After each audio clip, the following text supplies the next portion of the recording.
Delhi police ने Shastri park metro station के पास एक ऐसे शातिर बदमाश को गिरफ्तार किया है जो आधुनिक हथियारों की दिल्ली में सप्लाई कर रहा था। आरोपी के पास 6 जिंदा कारतूस और 2 आधुनिक पिस्टल, एक स्टार मेक और एक बरेटा मेक बरामद की गई है।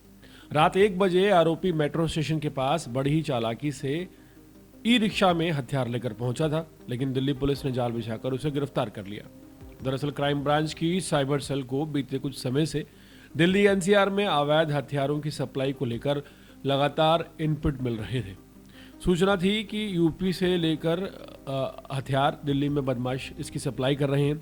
इसी कड़ी में पुलिस ने टेक्निकल सर्वेलेंस और मुखबर तंत्र लगातार फील्ड वर्क के जरिए एक संदिग्ध की पहचान की। तय योजना के तहत पुलिस टीम ने शास्त्री पार्क मेट्रो स्टेशन के आसपास जाल बिछाया।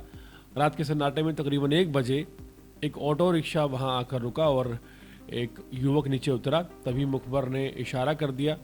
पुलिस ने जैसे ही रोकने की कोशिश की, आरोपी ने भागने और पुलिस के निर्देशों की अवहेलना करने का प्रयास किया, लेकिन चारों तरफ से घिरा होने की वजह से वो ज़्यादा दूर तक भाग नहीं सका। तलाशी में उसके पास से 2 आधुनिक पिस्टल और 6 जिंदा कारतूस बरामद हुए।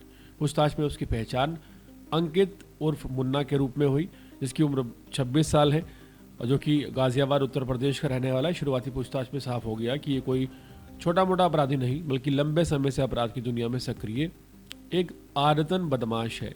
लेकिन आरोपी की कहानी किसी फिल्म की स्क्रिप्ट से कम नहीं है।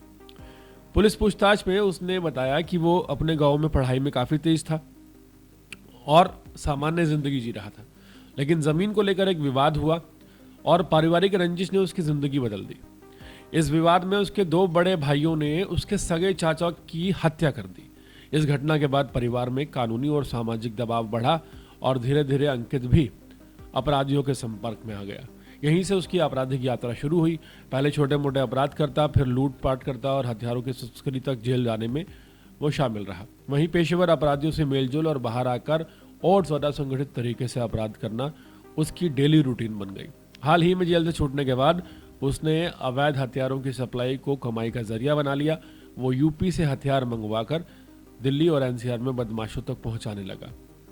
दिल्ली पुलिस के रिकॉर्ड के मुताबिक आरोपी जो अंकित है, उस पर हत्या, आर्म्स एक्ट, लूट और गैंगस्टर एक्ट जैसे कुल 6 मामले पहले से दर्ज हैं। यह वजह है कि पुलिस उसे एक खतरनाक और कुख्यात अपराधी मांग रही है। फिलहाल आरोपी के खिलाफ आर्म्स एक्ट के तहत मामला दर्ज कर लिया गया है और उससे जुड़े नेटवर्क, सप्लाई चेन और अन्य सहयोगियों के बारे में दिल्ली पुलिस गहन पूछताछ कर रही है। दिल्ली पुलिस का कहना है कि ये गिरफ्तारी केवल एक शख्स की नहीं, बल्कि अवैध हथियारों के पूरे नेटवर्क पर कड़ा प्रहार है। जांच जारी है और आने वाले दिनों में इस रैकेट से जुड़े अन्य नाम भी सामने आ सकते हैं। हाल फिलहाल एक बड़ी कार्रवाई दिल्ली पुलिस ने की है और एक बड़ी छिपी हुई कहानी इस अपराधी के पीछे से सामने आई है कि कैसे परिवार के लोग जब अपराधी प्रवृत्ति के होते हैं तो एक पढ़ाई में जो अव्वल आने वाला शख्स है वो भी आने वाले दिनों में अपराधी ही बन जाता है।